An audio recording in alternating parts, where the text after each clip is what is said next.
Hace unos meses pasé por esa experiencia. Todo depende de la vivencia de cada persona, no todos ven muertos, aunque haya miles. Si tomas agua del río, lo más probable es que no salgas vivo de la selva, ya que está extremadamente contaminado debido a las constantes muertes diarias. Para beber agua, tienes que buscar un manantial, llenar una botella y agregar una pastilla purificadora. Llueve constantemente, lo que complica todo aún más. El lodo se acumula y es fácil resbalar. Lo recomendable para el viaje es llevar mucha azúcar, dulces, panela. Hay muchos riesgos en el camino, animales, nativos armados que habitan en la selva. A lo largo del trayecto, te encuentras con muchas cruces en memoria de las personas que han muerto. Mientras caminas por la selva, se escuchan rugidos aterradores. Algunos dicen que son monos, pero yo no lo creo, da mucho miedo. Si no llevas creolina, estás expuesto a las mordeduras de serpientes casi con seguridad. Si llegas a enfermar dentro de la selva, es poco probable que sobrevivas.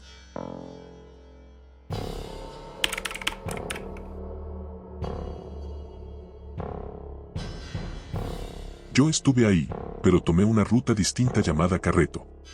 Lo más aterrador fue pasar 5 horas en mar abierto, ya que nos llevaron desde el pueblito costero colombiano de Capurganá hasta un pueblo de indígenas panameños llamado Carreto.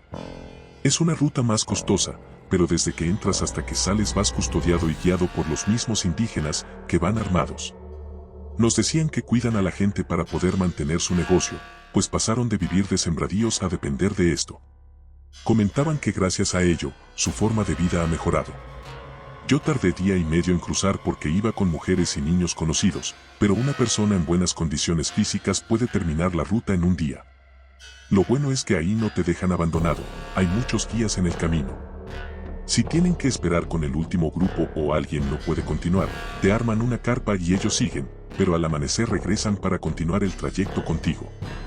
Si vas con niños o cargas bolsos pesados, te cobran por ayudarlos a llegar hasta el final. Vi a varios guías cargando incluso a personas, aunque los precios son bastante altos. Gracias a Dios, no vi muertos, pero los indígenas nos comentaron que algunas personas han fallecido por infartos, problemas respiratorios, alergias y cosas así. Sin embargo, no presencié ni escuché nada sobre violaciones o asesinatos.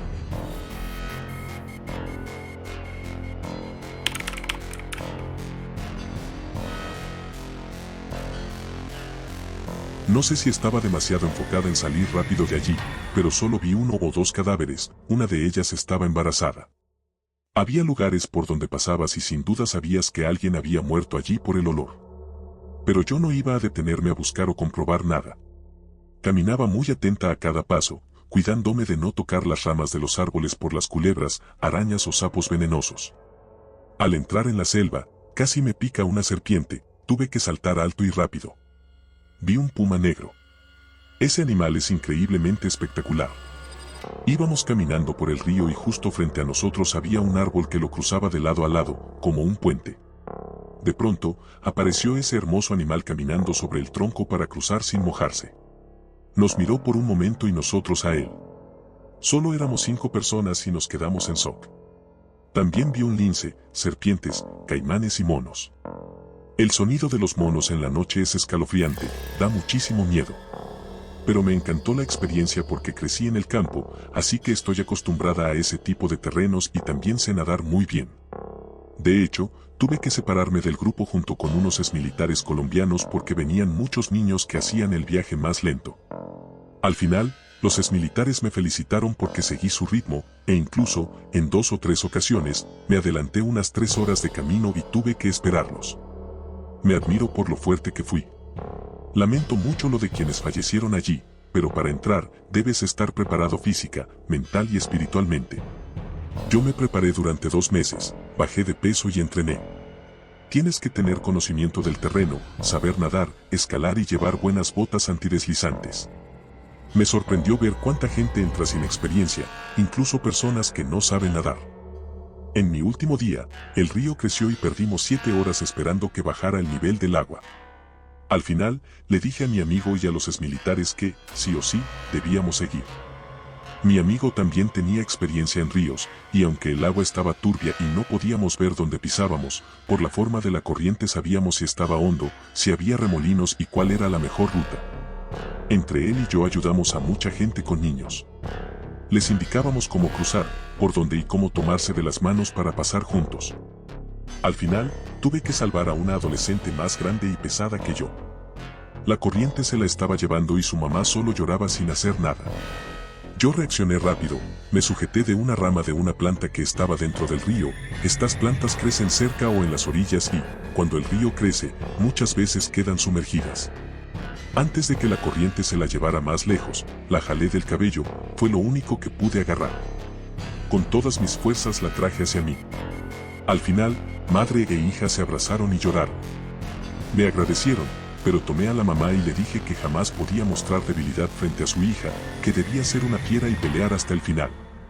Ese fue mi último día en la selva. Llegamos a Bajo Chiquito casi a las 9 de la noche.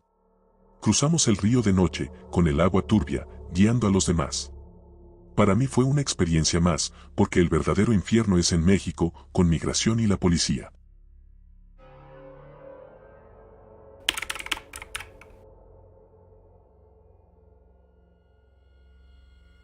Estuve 3 días en la selva.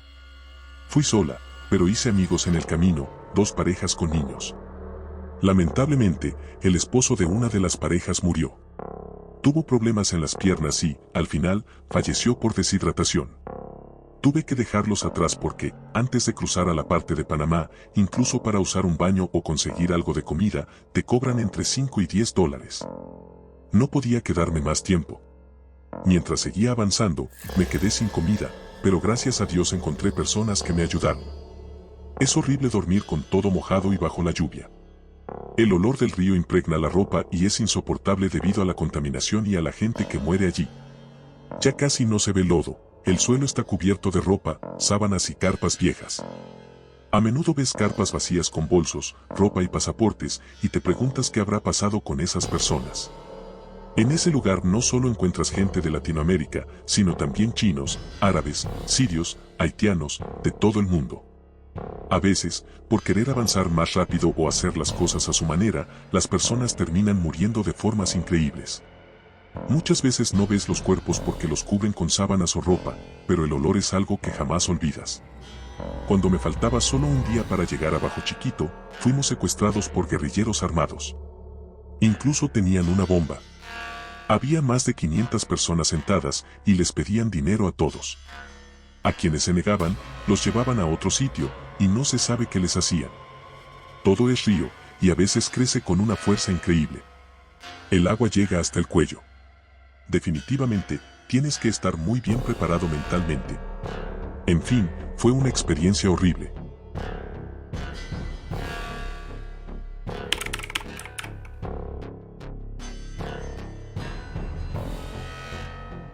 Estuve ahí hace 2 años y pasan cosas extrañas.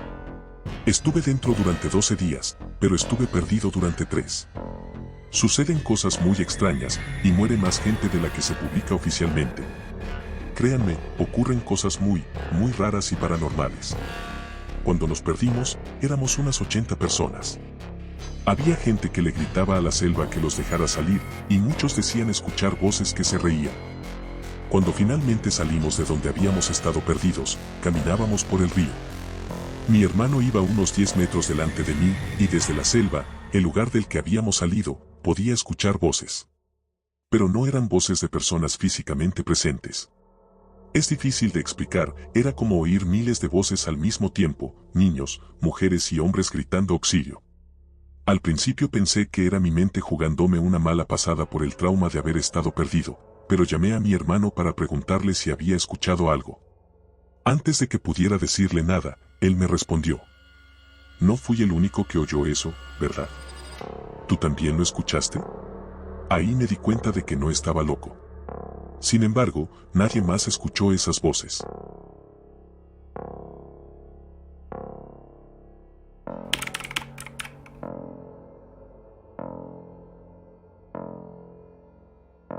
Hace 2 meses pasé por ahí.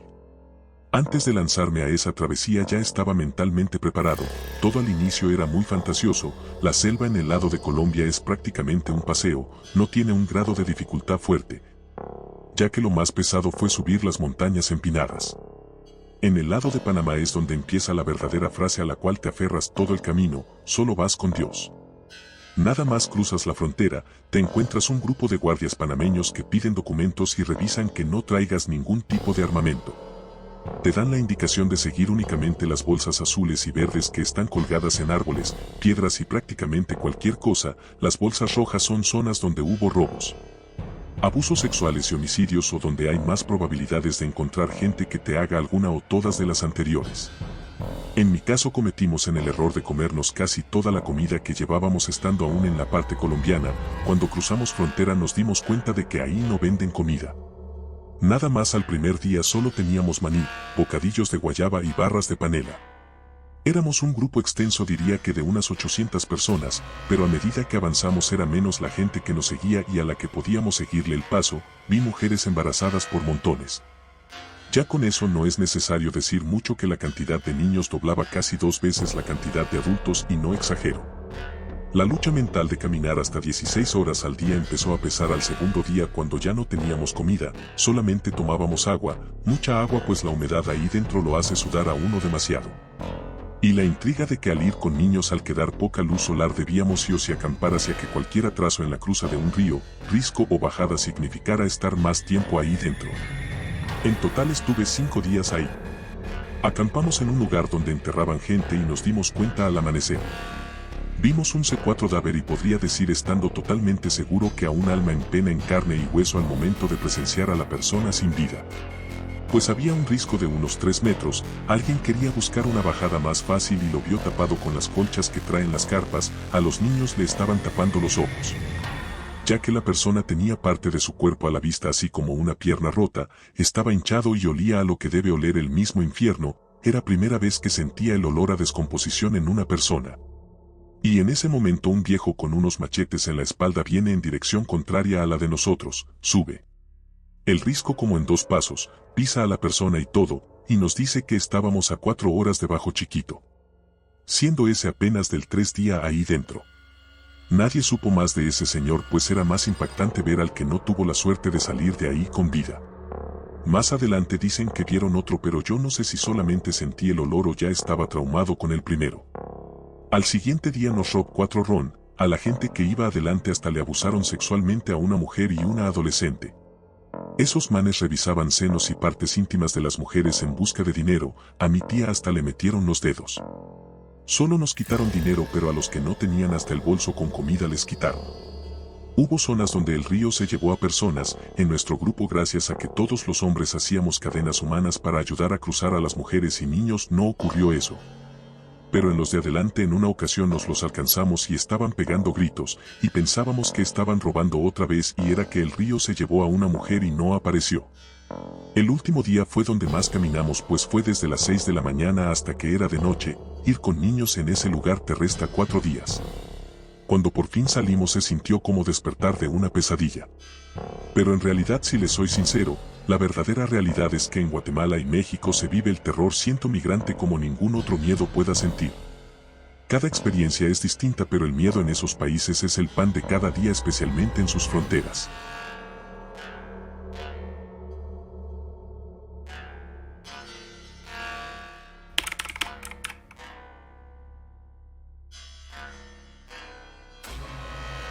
Un conocido, de vista cuando éramos niños, ni siquiera me caía tan bien, apareció en un grupo en donde yo estaba que trataba del Darién.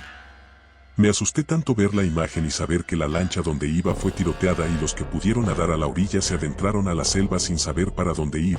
Las personas que hicieron eso, creo que nativos, guerrilleros. Los persiguieron y terminaron de matar a los que intentaban huir. Entre ese grupo estaba esa persona y lloré tanto por ella sin conocerlo, lloraba todas las noches, gracias a Dios fue uno de los pocos sobrevivientes. Pero entre esas personas estaba un señor que le dieron un tiro en la cara, se hizo el muerto y cuando ya no había nadie se levantó y agarró a su sobrino creo.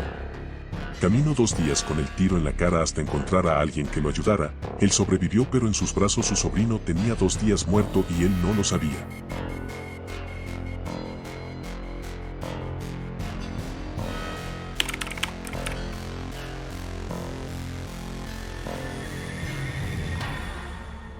Hola Tommy, yo pasé hace exactamente 1 año y 7 meses por la selva del Darién, Por una parte iba muy bien con un grupo ya que estaba seca la selva porque era verano. Aproximadamente después de un día y medio caminando por Acandí, una de las 4 rutas que hay por el tapón de Darién, en una cascada nos secuestraron a mí y a más de 50 personas. Nos secuestraron personas armadas, aparentemente eran de pana. Nos tuvieron 6 horas debajo de una cascada en una montaña. Esa noche nos quitaron absolutamente todo, hasta la comida, y abusaron sexualmente a 6 mujeres. Lo que más me dolió es que una de las chicas era una niña de 14 años virgen, los padres estuvieron ahí y estaban devastados. Luego nos dejaron ir y tuvimos que acampar todos a la orilla de un río toda la noche con mucha hambre y con miedo de que volvieran a regresar. De verdad una experiencia muy aterradora ya que esa misma gente ha matado personas en esos secuestros ya que allí no hay ley ni nadie que te cuide.